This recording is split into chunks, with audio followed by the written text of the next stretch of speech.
All right. Well, it is 12:03 Eastern, so we're gonna go ahead and get started. And thank you so much, everyone, for taking some time during your lunch or your morning, wherever you might be at, in order to better connect with us and learn what we're doing here with the Host City Huddle program or webinar. So this really was a lot of Taylor's brainchild. I'll give full credit of the idea of how do we help better prepare cities and share expertise about what people are doing to get ready for the huge economic opportunity that is the World Cup in 2026. About a month and a half ago, Taylor and I were both at this Global Entrepreneurship Conference in Indiana, where we had a Host City Huddle happy hour, where we brought people from all over the world with a shared love of sports and really how to help catalyze economic opportunity through that shared love of sports and the opportunity of tourists coming in and looking to really make the most of their time and really patron and get a better sense of the local small business communities. So with that, we're going to really go into a lot of the Kansas strategy, but really try to make this actionable and applicable across the board because I view this as something that is much more collaborative than competitive when it comes to host cities, right? People are going to make their decision where they go based on their home country or where they're trying to see games at, but there's lessons to be learned and shared. I think that can really lift all boats there. So as Joyce mentioned, my name is Kevin Carter. I'm the director of ecosystem success now with Ecomap Technologies. So a lot of what I do is help work with our partners, with our customers, and helping make sure that Ecomap our platform can be used to accomplish their goals, but also make sure we're putting a spotlight on some of the great stuff they're doing with or without Ecomap in their ecosystem. And I am lucky to be joined here by Taylor Eubanks, who is the director of the Kansas Entrepreneurship and Small Business Office at the Kansas Department of Commerce. She's a passionate advocate for entrepreneurship and small business growth, dedicated to creating opportunities that empower business owners to succeed. So at the office, she leads statewide efforts to strengthen the small business ecosystem, expand market opportunities, and connect entrepreneurs with the resources that they need to grow and scale. So with experience prior to the office in procurement, supply chain development, Taylor's designed and led education and training programs that help small businesses navigate procurement process, strengthen supply chains, partnerships, and secure contracting opportunities, which are really the lifeblood of small businesses. Her work has been across California, Nevada, Hawaii, and equips small businesses with the knowledge and strategies needed to compete in corporate and government markets, expand their networks, and achieve some long-term growth. So after building a successful career in California, Taylor returned back to Kansas, her hometown or home state, driven by a commitment to fostering entrepreneurship and economic development. And her expertise and leadership continues to open doors for small businesses, helping them to navigate challenges and seize new opportunities. And I cannot think of a bigger opportunity coming to the States and for Kansas City small businesses specifically than the FIFA World Cup next year. The first time in over 30 years, the World Cup is coming back to US soil. And the potential for the small businesses is off the charts. So facts and figures will range all over the board of the exact type of economic opportunity at hand, but estimated between 4 to 6 million visitors that'll visit across the 11 US host cities throughout the games, over $6 billion in potential tourist spending just in those host cities over the month or so period, potential to create over 180,000 full-time jobs through the revenue that's generated through the games, and many more temporary opportunities are popping up. So as I mentioned before, this Host City Huddle webinar series is really designed to help shine a light on some of these cities and regions are doing to prepare for the World Cup and really through an ecosystem lens. Because we do believe host cities can benefit from being collaborative more than competitive, because in the end, we all want our small businesses to win, and that is not a zero-sum game. So table set there, stakes seem high. And Taylor, I would love for you to kick it off by saying, what does readiness mean when it comes to getting a city or a region prepared for a large scale event opportunity like this? Yeah, thank you so much, Kevin. You make me feel like I need to cut my bio down. That was a lot, geez. But thank you so much for having me here. And thanks to the attendees that tuned in to listen. So readiness is going to look different. And that is the worst part of all of this, is that it's so hard to pinpoint and define exactly what is needed from a state, a city, a county, or even from ecosystem partners, right? And so I like to start with the end in mind and work my way backwards to figure out what that readiness is. So we looked to our small businesses. We asked them, what are your expectations? What are the hopes that you have in seeing this World Cup come to our region? And so it's been it's been very interesting to understand and to position our tools, including our eco map, to really respond to those needs that were identified in the development of. Yeah. So when it comes to going through that process, you mentioned you're really community oriented. So I imagine you're talking on the ground with folks about what they might need to get ready. But what do you see as key benefits and challenges that planners that are doing the small business support have to keep in mind when getting the small businesses they're serving ready for the World Cup? Yeah. So starting with like the elephant in the room, if you will, capital readiness. Um, we talk so often about capital access being a huge gap. There isn't capital for small businesses, or banks' doors are closed. Um, and I do see that, but I've really been repositioning that into capital accessibility, from capital accessibility to capital absorption. What do we need to do to make those capital options available and accessible for our small businesses to intake and absorb? So we've been really working on identification of CDFIs and flexible capital solutions to expand what is available, and then really focus in on absorption. We have a phenomenal small business here in Kansas City area called Cypher, and they have a tool called Loan Ready. And so within that Loan Ready tool, we've been able to really just pinpoint and target in on what the small businesses are doing, developing, creating, um, translate that into how it would need to be presented to a lender, to a CDFI, so that we're sort of bridging the two languages: the small business that is super passionate about baking cookies with the lender who is very passionate, might be super passionate about lending to small businesses. So that translation has been huge for us. Yeah. Can you describe a little bit more about the emphasis for getting ready now? You know, the World Cup is, I think, about 51 weeks away at this, or the championship game will be about 51 weeks away. It feels like that's a long time, but in reality, it's probably not a long time, especially when it comes to actually preparing for the magnitude of this and getting capital ready. So, Yeah. why start so early, and what does that look like to get people so they are ready to take advantage of the opportunity when it comes to the shore? Yeah. So I can't even visualize what these games are going to look like or do for our communities. Um, I've seen the Super Bowl. I know what that is, and that is like the thing, right? But then to be told, well, let's have 6 Super Bowls in the matter of 26 days in your backyard.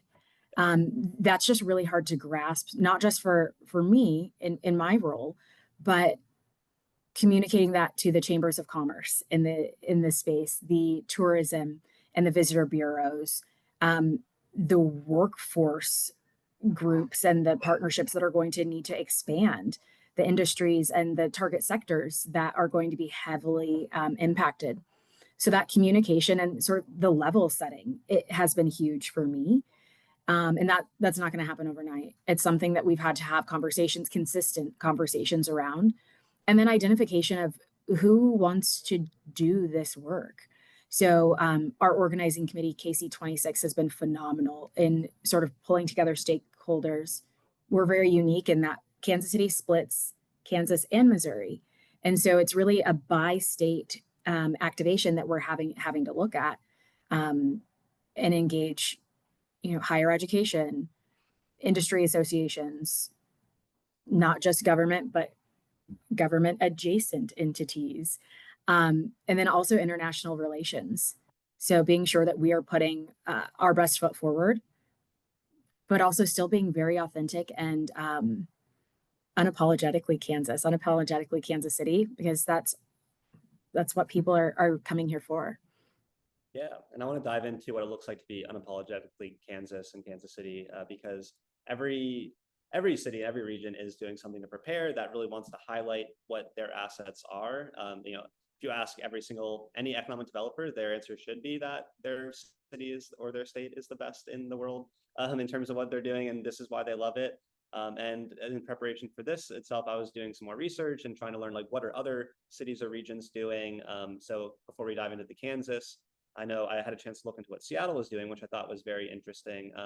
So they 500 days before the first game, they had this whole like 500-day countdown until the World Cup, and they launched this whole World Cup Small Business Initiative, helping to one, create a statewide small business playbook. So more than just a city, but really we're finding entire states or regions are getting involved because hotel capacity is going to be something that maybe a lot of these cities are going to have a hard time accommodating. Therefore, surrounding counties, surrounding regions, and the transport between those is going to be big.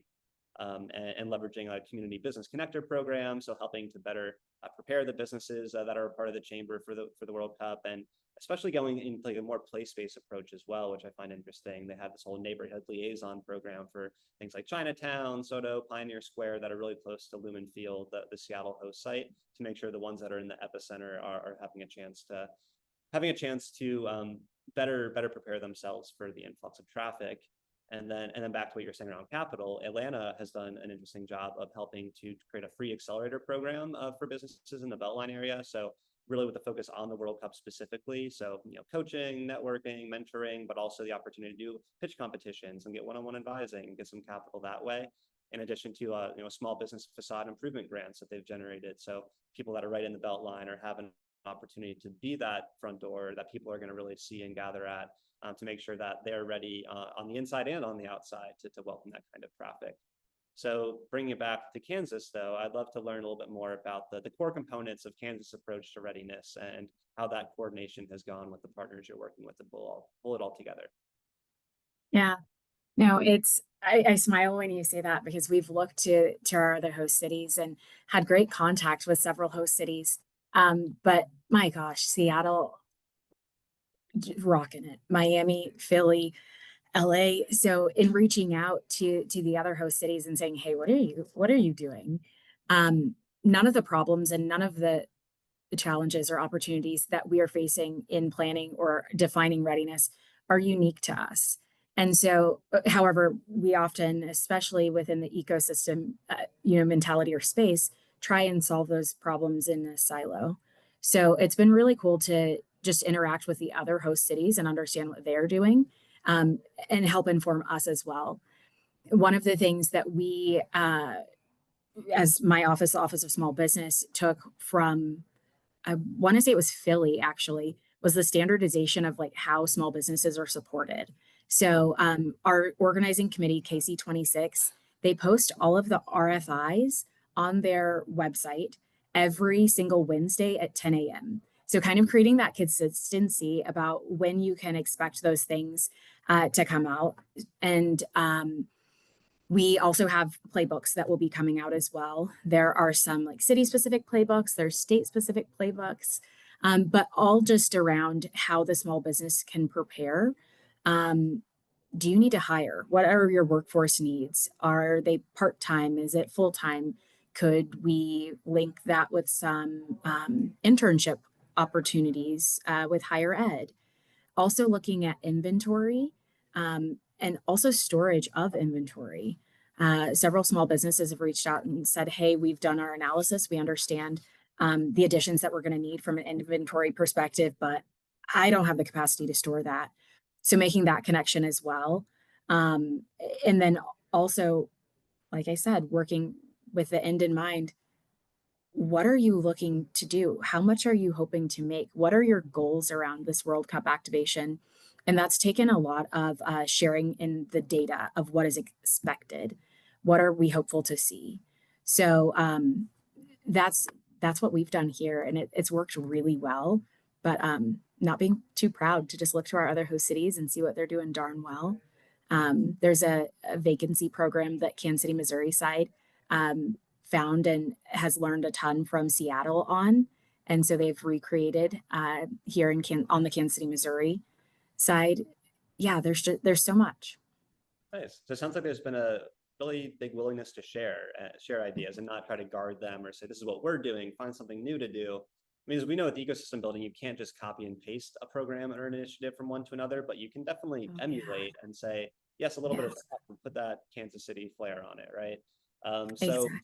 So that being said, what are some specific programs or initiatives, whether it's maybe something you already alluded to or something you haven't yet, that you're extra excited about the impact it might have on Kansas City small businesses? Yeah, so I've talked a lot about like our small business facing goals and what we're hopeful to do. But another thing that has been really helpful for us, we have an ESO maturity model matrix that we've created. And so when we're in the conversation and looking at the legacy impact and what we're hopeful to create around the World Cup, what momentum we want to see, we realized that we were making a lot of assumptions around our ESOs and their capacity to respond to small business needs, especially growing small business needs around the World Cup. And so we created a scoring framework that I believe Joyce will have in the folder. Is that right, Kevin? Following this? Okay. Yep. So we'll have a folder shared out of resources that we are using here in my office. But within this maturity model matrix, it scores an ESO based across 12 different dimensions. We have emerging, we have, I'm testing myself now, emerging, developing, established, and leading. So there's 4 stages of how we define entrepreneurial support. And we score that across 12 dimensions. This gives us a really good view of, does this ESO track regular impact and metrics? So when we are funding something from that ESO, if they're emerging, they have no tracking system. Maybe they have one Excel document. If they're developing, they have basic metrics, a limited tracking tools, but they're trying. Regular impact and tracking would be more of the established. And then for the leading side, they have advanced analytic capabilities. They have comprehensive reporting. Their board is informed of impact structures and reporting frameworks. And so this has really helped us understand how to engage with the ESOs at the varying levels, as well as how to build the capacity. We talk about capacity building a lot in the ESO space. We just need capacity dollars to do what we need to do. But if we're able to use that maturity model matrix ranking across the 12 dimensions, we can say, hey, it looks like you have a really strong board, but where you are lacking is in strategic vision. Let's get you into a strategic planning session. Let's give you some technical assistance dollars through SSBCI to be able to do some, financial advisory services from a local firm. So that's been really huge, and pivoting that readiness towards our ESOs and making sure that they're also ready, because we know we can't do this work alone. Yeah, you got to support the supporters, right? And it's funny, I'm finding the parallel between how entrepreneurs think of what they need and ESOs. Everyone wants more money, and that's human. That's like, hey, more money does help make things easier, but sometimes just as an entrepreneur doesn't need $1 million before they can prove some product market fit. Sometimes ESOs need to have more of that foundational base and impact. And what I heard you say that I think is interesting, this is not just an internal thing you're using to judge ESO maturity, we're actually sharing it out with them and using it as like a transparency of like, here is maybe why either you aren't getting funding, or here's what we need to see. And that way you're all reading from the same sheet of music, and it's not this black box or this inequitable thing where it feels like people are playing favorites. And I think anytime you can do objectively measure and then also share that and then see the growth over time, I imagine if you're doing it now, it's so that they can grow and get prepared. So, if you come January or February of next year, that's still not going to be too late to help implement some programs, but they can get more of what they need in order to make the most of the support and potential funding coming in. Yeah, and myself in my office, we're not viewing the World Cup as the end. We're really viewing this as an accelerator, if you will, for what our ecosystem can be and should be for the small businesses. And so if, their capacity builds and come January, those ESOs are doing great, they're not going to lose that. If we help them with policy development, if we help them with organizational structure, with defining their workforce, with job levels or codes, whatever it is, they'll be able to take those things and move forward, and really begin to lend and pivot towards that legacy impact and the things that we are able to create that will live on past the World Cup. So there's never too late of a time to engage behind this either. Yeah, absolutely. I like that. It's a catalyst, not the end point. If anything, it should be helping them prepared for the next time there's a big soccer match in town. I know Kansas City regularly hosts big international matches with, 80,000 people that show up. So you want to make sure you're ready to take advantage of that. Mhm. And selfishly, if I can cue you up a little bit, because you've really pushed us to make sure our Ecomap platform can be a tool that you can use, again, not just for the World Cup, but beyond. But there's this idea of this, how do you help actually aggregate all the specific opportunities and like RFPs that are available that will be coming out in full force and have much higher numbers of opportunities for the World Cup? Can you describe how you're using the Ecomap tool to help better get information out about that and make sure there's equitable access to the bids that are available? Yeah, yeah, absolutely. So I'm a fifth generation entrepreneur, and I view everything through that entrepreneurial lens. And so when Kevin, you and I first met, gosh, December, I believe, maybe November, Yeah. and you were explaining the Ecomap capabilities and everything that we could do within, I couldn't quite place the job board. I was like, we don't need that. So just, leave it to the side. However, when we thought about it, we're like, wait, a bid solicitation looks a heck of a lot like a job description. The response is your application, your capability statement is your resume. Can we try and use your job board for a bid solicitation board? And I remember still where I was when you texted me and said, hey, it worked. Because that's huge. Getting bid solicitations and getting the opportunities of RFIs, RFPs in front of small businesses and modeling that interaction, even if the small business isn't going to transition into 90% of their operations being won through contractual agreement, whatever. The standardization that is gained and that is learned with responding to RFIs, responding to RFPs is really good best practice to have. And so when we were able to bake that into our Ecomap platform, we also have the ability where small businesses can post their own bid solicitation. So if a small business, a technology business is looking for marketing support, they can go in and post that solicitation and get other small businesses engaged with them. Just another touch point between businesses, and also start to create that marketplace between the small businesses where they're prioritizing where their dollars go. The easiest route might be a website online, or the easiest route could be somebody in the next town over that you didn't even know existed. So that's what the Ecomap platform has really helped us to mobilize our entrepreneurs around. That's amazing to hear. And that's one thing I'm excited about, not just with the platform, but in tangible real life, of like all these teaming opportunities and partnerships that are emerging because of this that will persist after the World Cup.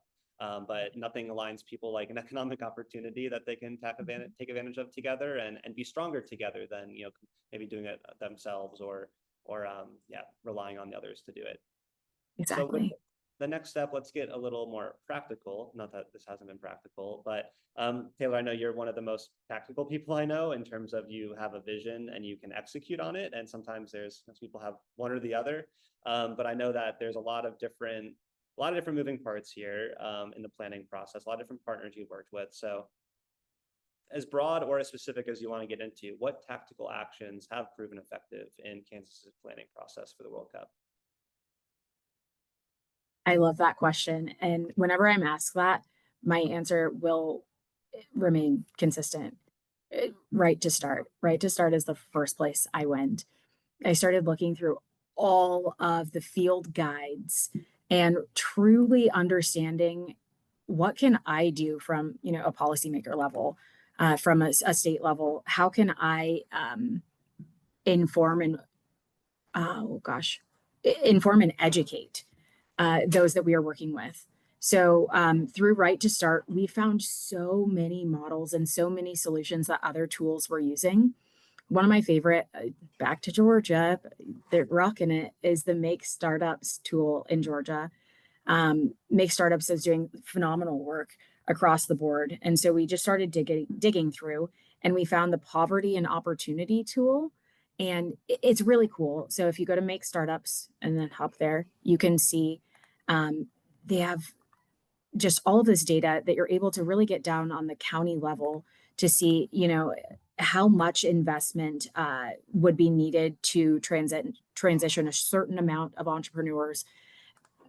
Wildly helpful. for myself, for my data team, and then to actualize, how much we need to move the needle.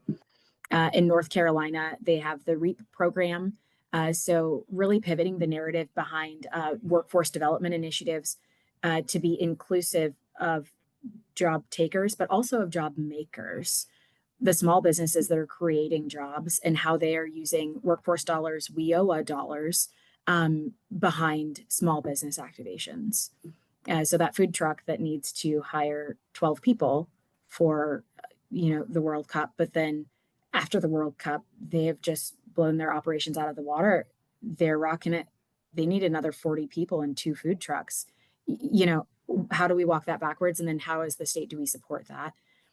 And I found so many solutions there. And then my number 2 answer is always EcoMap. We're able to visualize so much of the data that we're keeping in silos. We were introduced, I mean, this, to EcoMap by the Indiana team. We model a lot of what we do here in the state after Indiana because they have world-class systems and processes. And I remember the Indiana team said to me, your number 1 failure will come from digital dust. And I was like, oh no, I don't want digital dust. Like, how do I fix that? And they said EcoMap. And so that's why we really have built out our platform in the way that we have. And it's going to be something that is crucial to our World Cup activation, but it lives on after. And all of the things that we are creating for World Cup will live on after.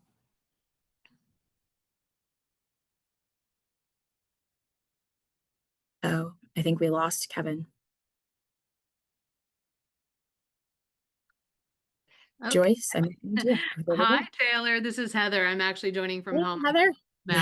So, all righty. Looks like we had a internet outage in our office down there. So, well, we're going to pinch hit. No worries. No worries. All right. We do have a question. So let me throw that question to you, Taylor, from Brian Marshall. He's with BCL of Texas, CDFI in Texas. And he's wondering, what do you foresee will be the biggest challenge of your launch and execution for this program? Yeah, that's a great question. And thank you, Brian. It's great to hear from you again. Gosh, I think the coordination of the ecosystem. There's a lot of stakeholders, a lot of people that are wanting to do well. But the coordination of, hey, how do we work together? How do we work smarter, not harder, is going to be a pretty big challenge. Also, there are so many opportunities that span outside of just the Kansas City metro. So translating what those opportunities are and how partners from tribal to rural to, other urban corridors, other urban centers across the state are able to engage around World Cup. While those conversations have been tricky, they've been very, very beneficial to the overall success of what we're trying to do. Okay, looks like we have Kevin back. Kevin, perfect timing. Are trying to come back. While we're trying to get him back, I think you've hit on a lot of recommendations or suggestions that from your planning and kind of borrowing from some of the other cities, right to start other initiatives. But if you had to boil it down to, I don't know, 2 top recommendations for other cities gearing up for 2026 FIFA or other major events, like what might those top 2 recommendations be from your experience? Gosh. 2. I would say while we're creating these playbooks for the small businesses, for the ecosystem partners, create a playbook for the stakeholders too. Let the stakeholders know the when, the what, the where, how many games, how many visitors. Our organizing committee has done a really cool, there was a recent RFI for predictive analytics and heat maps for visitors. It's so important that the stakeholders also are thought of in this whole process, this grand rollout, so that they understand, hey, when is the game even happening? We're really close to Dallas and Houston.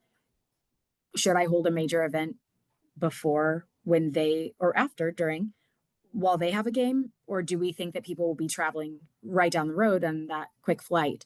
So really just looking at the predictive visitor analytics to be able to inform stakeholders as well as the small businesses, but not forgetting those stakeholders is crucial. The second, gosh, centralization.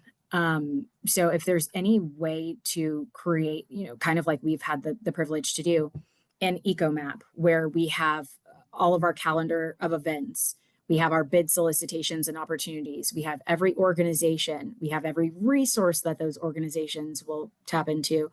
And then September 1st, we will also have that loan readiness tool. So when you're starting to look at capital options, when you're ready for the next piece, then you know exactly where to go. So any way to centralize the information for everyone is also huge too. So those are my two. Okay, that's great. And what I'm kind of hearing is a balance of short-term demands, but also with an eye towards building long-term ecosystem building. So you're thinking long-term, which is great. Exactly. Yeah. All right. Anybody in the audience that has questions, just a reminder, you can use the chat or you can use the Q&A tool. I was curious, aside from our attendees today, like what are some of the common questions that you're getting while you're out there? I think you've hit on a few. You mentioned capital, obviously, top, but inventory, storing inventory. Like what are some other common questions? Yeah. Another common question is, hey, will you come to my official FIFA World Cup launch party? We're having this huge thing and, we receive it and it has, FIFA's logo, it has the KC26 logo and maybe even my logo. So really just navigating and how to navigate using other organizations' intellectual property it has been huge. And like, hey, what do I have to do to use the FIFA logo? That's a much bigger conversation. But how are you communicating and how are you talking to the small businesses so that everything isn't just mobilized and activated for World Cup? How do you position it to be really the legacy outcomes of? So we get those questions a lot about hosting the official FIFA, thing, but really just positioning it to, hey, what is the goal of this event? What are you hoping to do? Let's brand this to you rather than branding it to the specific thing at this moment. Another big question that we get pretty often, how can I work in other host cities? So I have this phenomenal technology, this phenomenal tool that I want to sell in the Seattle market. And so the organizing committees, so Seattle 26, all of the others have done a great job in properly framing and positioning small business opportunities. FIFA has also done a great job of this too. And so what we've communicated here in our market is the tiered procurement opportunities. So we're calling tier 1 direct to FIFA. So direct procurement to FIFA. Tier 2 for us is the indirect. So it goes procurement to the organizing committee. 3 is going to be the major corporations that are needing to procure or increase in some capacity. And then 4 is the community level, community and city procurement opportunities as a result of. So the proper framing of the opportunities by all of the host cities has allowed us to direct and point our small businesses to other opportunities that aren't just regionalized or localized to our activation, but really able to engage with all of the host cities across the 3 countries. All right. Well, what questions do you still have as you're thinking with the end in mind, which is great, but like what questions are you still trying to answer? Yeah, so I think that there's a huge opportunity for us host cities and states to really start to put together how we work together when it comes to these events. Whether I'm hosting the Super Bowl here next year and then Seattle will have it the year following. How do we share those best practices and how do we start those conversations? The number one group that's going to benefit is the small businesses and that small business growth. So I think that there is a lot of at times there can be competition within the economic development space, the business development space, who is winning what. But in the small business space, that really doesn't exist as much for us. We're looking more so at how do we create, more net new jobs? How do we get more people into entrepreneurship? And so being able to share when those things don't exist, when those that competition isn't there, I think it's going to be a really beautiful thing for the small businesses of this nation. And so just taking that forward and identifying who within the other ecosystems want to do this work together and solve these problems collaboratively has been one of the questions I don't think will ever go away. You mentioned right to start earlier in your remarks too. I mean, I think what your answer just sort of points out that right to start is such a helpful resource for all of the host cities. So I don't know if you want to explain what right to start is, just in case or any of our attendees don't know what it is. Yeah. So Right to Start is a phenomenal nonprofit, and they believe that everyone has the right to start and own a business. I actually met them the same time I met Kevin at a MasterCard Strive event that we hosted in Kansas in December of last year. Whenever I speak anywhere, I always say that through my work, I want to position entrepreneurship as a human right and less of a privilege. And so someone was like, I've got someone you need to meet. So in December, we started working together. And since they've created a really cool organization through Right to Start called NELM. It's the National Entrepreneurship Leaders Network. So it is the Director of Entrepreneurship or Innovation in every single state. We come together once a month and we talk about, how to solve these challenges that we are most times collectively experiencing. And we solve them together. Additionally, Right to Start has field guides. So local, state, and federal field guides and like policy briefs or framework. So you can see things that have been pushed forward in legislation in other communities, other states. And so that's been really helpful to articulate a lot of the things that I want to do, cutting of the red tape, making these processes a little bit easier to understand for small businesses. They already had it communicated. They already verbalized it, put it into a really cool plan.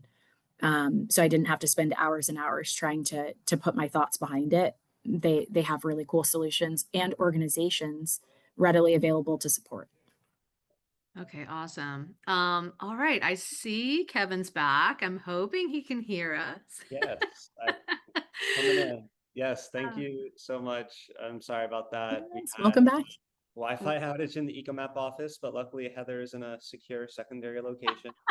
So she was able to take the reins and truthfully I not love sure the I questions can that come you on did. camera for a second. I wasn't prepared, so I'm not in my branded gear, but I'm home in Delaware, so happy to pinch hit. And thanks, Taylor, for hanging in there with that blip. Kevin, welcome back. I'll turn it back over to you. Thank you. Thank you, Heather. And so again, because I missed the last 10 or so minutes in terms of the questions asked, where did we leave off? Did we talk about balancing kind of short-term and long-term ecosystem building? Yeah. No, not so.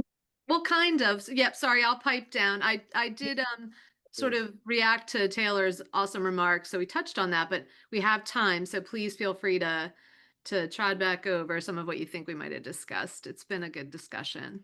No, that's awesome. Well, this has just been the push and pull and something we've mentioned a few times of, we're doing prep for the World Cup, but it's not the end all be all. In fact, it's more capacity building than anything. And ecosystem building is the same way. It's hard to maybe have like, here, I want to do ecosystem building for this short-term goal. A lot of it is like a long tail shadow of the future. So do you have any aspirations or hopes of how the preparation that you're doing now with these small businesses for the World Cup will then carry over after, and what that'll look like in Kansas City or across all of Kansas, especially as the World Cup subsides but these businesses have this influx in capital, influx in inventory, influx in employees potentially.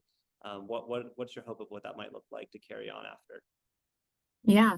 So I really think that it just goes back to proper framing and positioning the communication, the narrative around this activation, what this is, but also the risk and the vulnerabilities that a small business might experience. So when my office and when my team were looking at, the legacy impact, what's next, nothing that we are rolling out at this time is a one and done. These are the things that we hope to use the World Cup as sort of a platform and amplifier of how these processes work, how to get in, how to request technical assistance, how to use those technical assistance dollars, and create those best practices that'll live on. And so we've been very intentional in the development of it's kind of like a 3-phase support structure, if you will, between our Connect meta map, Connect Kansas, as well as the ERM, our ecosystem relationship management tool. Then we have the loan readiness component through Cypher, which I saw the Cypher team is on this, so that's awesome. And then the third and final is supplier engagement, so Supplier IO, which is where we do all of our modeling, the market analyzer and things like that. So all of those tools will really be accelerated in the implementation of, and small businesses will start to understand how to utilize them, but also how to navigate other processes that maybe have felt a little bit cumbersome in the past, just creating those best practices behind it. All right, I want to take us home with one final question, more of a feel-good question, because I'd never actually been to Kansas in my life until December of last year, which way too long. And then since then I've been back a few times, so really enjoyed to get to know. But I mean, you have so much like history and knowledge of the place. So what is one of your favorite things, or what are you most proud of about Kansas and or the work that you do to help support Kansans with their small businesses? Yeah. So we hear a lot from small business, or just in business in general, like it's not personal, it's just business. But for me, small business work, it's really personal. I was that little girl that grew up in a home with 2 entrepreneur parents that weren't always, able to provide at the level that they wanted to. Maybe payment terms were extended on a contract or whatever it is. But I found a testimony a while back that my mom gave to the legislature in 2011, where she went in front to advocate for small businesses across the state. And every word in her testimony still is true today. And so for me, there is a pull to Kansas because it's home. I'm a Kansan born and raised. But also it's to shift that narrative for small businesses. This narrative has been holistic, pretty much the same for decades. But we have so many resources, from AI resources, technology, things that are far beyond my capacity, to where we can start shifting that narrative. The next generation is going to have many, many problems that come up in the space of small business. So we have the ability to solve a lot of the things that have been perpetuated over the generations at a systemic level. And so that's really what I am hopeful for and looking forward to. And the fact that I get to do that in my home. I have a 3-year-old son. His name's Wyatt. He goes to the same Montessori school that I did. It means even more because I'm doing it for the people that poured into me, that showed me entrepreneurship, and really have given me everything. So it's extra special in my book to be able to do that here at home. That's beautiful. And I cannot imagine a better person, given you being a 5th generation entrepreneur. So one, the struggle of what it is. You've seen it as a child growing up with your parents, grandparents, but also you have done it, and you know what it takes to succeed, and how hard it can be to succeed with the daily struggles of being an entrepreneur. But then to know that How easy it is to fail, but it's Yeah. also very important to fail. Yeah, it's important. Yeah, fail fast or fail forward in some ways, right? Where you can know what to do. But I think that idea of planting these seeds for future generations that may never even know the work or attribute it to what you're doing, but there's this greater good or this net positive that's coming out of that rising tide that's lifting all boats across Kansas. So we, first of all, thank you so much for taking the time to shine a little light on what Kansas is doing. We're very excited to help keep this webinar series going in the future and try to help put a spotlight on what other cities and regions might be doing to prepare for the World Cup. We have some more fun stuff in store potentially down the road that we'll be able to announce, so keep an eye out for that. And then I know Joyce from our team will be sending out a recap email to everyone with some more facts, figures, documents to help put the Kansas strategy in context. So Taylor, thank you so much for your time. Maybe we can hang out for a few minutes if there's any additional questions with the time we have left, but I appreciate everyone also for joining us during their lunch and or breakfast coffee in order to learn more about the host city huddle. So thank you again. Thank you. And thank you so much to the EcoMap team, Heather, Joyce, Kevin, Sherrod. I think the world of you. So thank you so much. Thank you.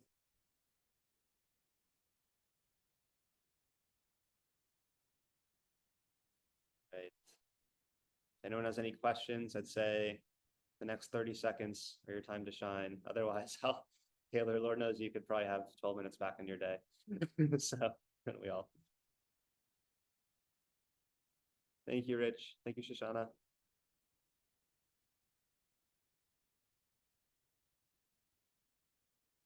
I love it.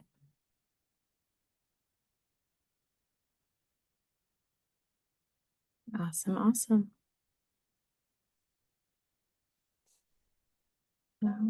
We're gonna call it 12:49. Okay. All right. Okay. Okay. We'll be Thank in you touch. guys so much. Thank you. Appreciate it. Bye, Bye. everyone.